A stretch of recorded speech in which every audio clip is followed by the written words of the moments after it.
Ada yang beranggapan dia kata raya haji ataupun raya korban kali ni tak meriah, boring, tak semeriah tahun-tahun dulu. Kalau dulu rasa meriah, tahun ni tak tahulah rasa macam sendu sikit.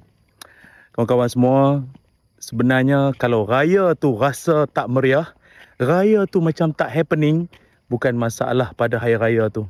Tapi masalahnya kita yang tak bermasyarakat.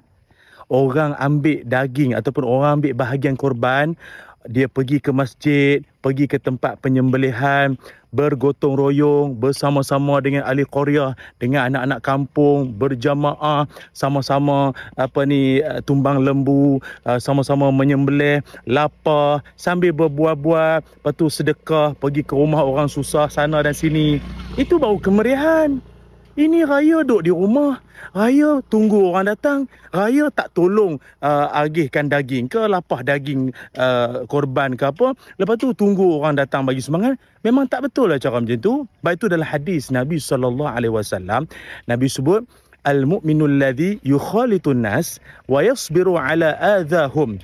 Nabi kata orang beriman yang bercampur, yang bergaul dengan orang ramai, dengan masyarakat, itu adalah lebih bagus daripada orang beriman tapi la yukhalitun nas wa la yasbiru ala adhahum, yang tak bercampur dengan orang ramai, tak bermasyarakat dan tak boleh bersabar dengan keadaan ataupun perangai masyarakat sekelilingnya. Jadi bermasyarakat, bersosial, itulah kunci kebahagiaan kita. Tak kira lah raya ke bila kan. Betul tak Ustaz Zaki? Betul. Jangan lupa berkorban, penting.